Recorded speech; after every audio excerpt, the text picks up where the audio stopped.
안녕하세요. 잡시광입니다. 최근 현대자동차의 행보가 심상치 않습니다. 어려운 시기일수록 투자를 아끼지 않는 기업들이 좋은 결과를 맞이한 적이 많이 있었는데요. 현대자동차가 최근 이 같은 모습을 보이고 있습니다. 최근 언론 보도에 따르면 현대차가 2025년까지 미래자동차 기술을 확보하기 위해 60조 원을 투자하기로 결정했습니다. 이달 초 온라인으로 진행한 CEO 인베스터 데이 행사에서 4대 미래사업 추진 전략과 중장기 투자 계획을 공개했는데요. 그야말로 통 큰 투자 계획을 내놓았습니다. 현대차의 계획을 하나씩 살펴보면 먼저 현대차는 운전자가 핸들에서 손을 떼도 되는 레벨 3 수준의 자율주행 기능을 2020년에 선보이기로 했습니다. 2024년에는 운전자가 별도로 조작하지 않아도 알아서 주차하고 필요할 때 스스로 돌아오는 원격 발레 기능을 양산 차량에 적용합니다. 현대차는 또한 차세대 배터리로 불리는 전고체 배터리를 장착한 차량을 2025년에 시범 생산하고 2030년엔 본격적으로 양산할 계획입니다. 내년에는 초고속 충전소 20곳을 짓는 등 충전 인프라 관련 투자도 늘리기로 했습니다. 한 가지 주목할 점은 현대자동차가 2040년부터 미국, 유럽, 중국에서 전기차와 수소 전기차만 판매하겠다고 선언한 것입니다.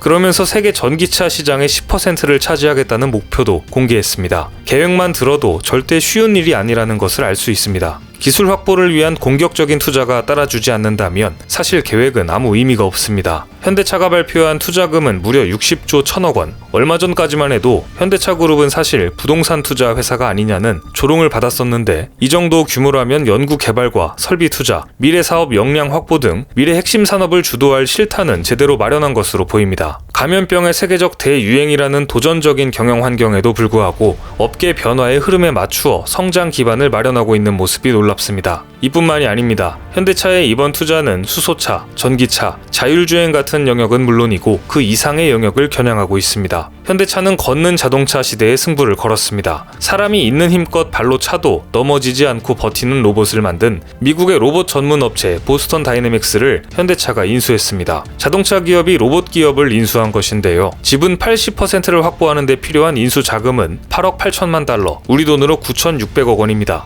이 가운데 정의선 회장의 지분이 20%인데 약 2,400억 원 가량을 사재로 출연한 점이 눈에 띕니다. 개인 지갑을 열 만큼 이번 인수에 정 회장의 의지가 강하게 반영된 것으로 풀이됩니다. 현대차는 지난해 열린 국제 가전 전시회에서 걷는 자동차를 공개하며 로봇 같은 자동차를 타는 미래의 모습을 현실화하겠다고 선언했습니다. 이미 미국의 반도체 회사인 엔비디아와 손잡고 자동차끼리 통신할 수 있는 시스템도 구축하고 있습니다. 자율주행과 군지분행 기술을 갖춰 미래차 시장을 선점하겠다는 구상입니다. 이달 중순에는 구족, 탐사에 활용할 사족보행 로봇계 스팟을 공개하면서 업계의 이목을 집중시키기도 했습니다. 시장 전망도 밝습니다. 감염병에 따른 비대면 여파로 로봇 시장이 급성장할 것으로 보이기 때문입니다. 글로벌 로봇 시장은 올해부터 2025년까지 연평균 32%의 성장세를 기록할 것으로 전망되고 있습니다. 산업용 로봇 시장만 보더라도 매년 14%씩 성장하고 있고 내년에는 60만 대 이상의 로봇이 팔릴 것으로 관측됩니다. 현대차가 미래 모빌리티 혁신을 주도할 것으로 기대되는 이유입니다.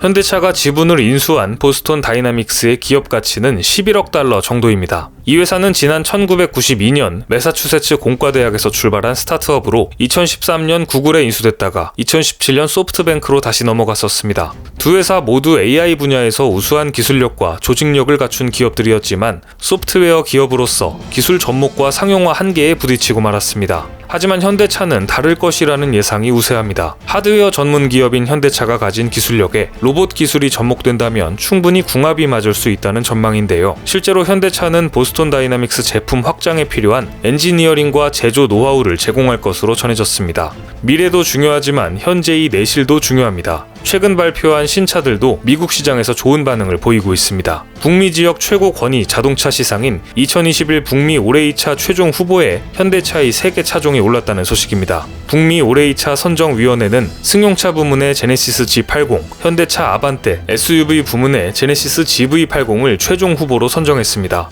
지난 1994년 시작된 북미 올해이차 시상은 매년 그해 출시된 차 중 최고를 뽑는 행사로 미국과 캐나다 자동차 전문 기자단 투표로 선정됩니다. 이번에 현대차는 최종 9개 후보 중 3분의 1에 해당하는 3개 차량을 올려 최다 후보 차량 제조사로 등극했습니다. 특히 현재 트럭을 북미 지역에서 판매하고 있지 않은 점을 고려하면 상당한 성과입니다. 뿐만 아니라 감염병 사태로 자동차 수출 시장이 전반적으로 얼어붙었지만 현대차의 중고차 수출은 비대면 해외 구매로 인해 선방하고 있습니다. 중고차 수출 플랫폼 오토위니에 따르면 올해 10월까지 국내 중고차 수출 대수는 30만 4,400여 대로 지난해 같은 기간보다 21% 감소했습니다. 중고차 최대 수출국인 중동에서 감염병 여파로 은행과 공공기관이 문을 닫자 바이어들이 자금난을 겪었고 해상 운임도 올랐기 때문입니다. 하지만 눈에 띄는 부분이 있습니다. 소형 화물차인 현대차 포터와 기아차 봉고, SUV인 기아차 스포티지와 현대차의 투싼, 산타페, 테라카는 없어서 못 판다는 말을 들을 정도로 인기를 끌고 있습니다. 온라인 중고차 수출 시장에서 현대차가 가격 대비 품질이 우수하다는 평가를 받고 있는 것인데요. 비대면 생활에 필요한 자동차 수요가 현대차에 쏠리고 있는 것입니다. 반면 일본의 도요타는 자동차 분야에서 대격변이 일어나는 중요한 시기에 안팎으로 시끄러운 모습을 보이며 혼란을 수습하지 못하고 있습니다. 니온게이자이 신문에 따르면 일본 정부가 2030년까지 신차 시장에서 휘발유 차량을 완전히 퇴출하는 정책을 검토 중인 것으로 전했습니다. 다름 아닌 2050년까지 탄소 배출량을 제로로 줄이겠다는 스가 요시히데 정부의 기조에 맞춘 정책입니다. 일본 정부는 휘발유 대신 전기 자동차와 하이브리드 차의 신규 판매를 장려할 방침입니다. 하지만 일본 자동차 업계는 충격에 휩싸였습니다. 지난해 일본에서 판매된 신차 중 61%는 휘발유와 디젤 차량이었고 30%가 하이브리드, 전기차가 0.5%에 불과했기 때문입니다. 아무리 그렇다고 해도 일본에서 아직도 디젤차가 많이 팔린다는 것은 이해가 가지 않는데요. 일본인들은 변화에 정말 둔감한 것 같습니다. 일본에서 전기차 판매가 부진한 것은 충전소가 부족하고 일본 자동차 업체들이 전기차 부문에서 부진하기 때문입니다. 실제 EV 세일즈에 따르면 올 3분기까지 전세계 전기차 판매량에서 닛산과 토요타, 미쓰비시는 톱10 진입에 실패했습니다. 뒤떨어지는 기술력도 문제이지만 업계의 반발이 진짜 문제입니다. 최근 일본 자동차 공업회 회장인 도요타 아키오 도요타 자동차 사장은 일본 정부가 휘발유차 신차 판매를 중단하겠다고 하는 것에 대해 자동차 업계의 사업 모델이 붕괴하고 말 것이라고 강한 우려를 표명했습니다. 말이 우려지 사실상 정부 정책에 공개적으로 반기를 든 것인데요. 그는 일본 전력 시장에서 화력 발전의 비중이 크기 때문에 자동차를 전력화하는 것만으로는 이산화탄소 배출량이 많이 줄지 않는다며 자동차 시장을 전기 자동차로 급격하게 이행시키는 계획에 반대한다고 밝혔습니다.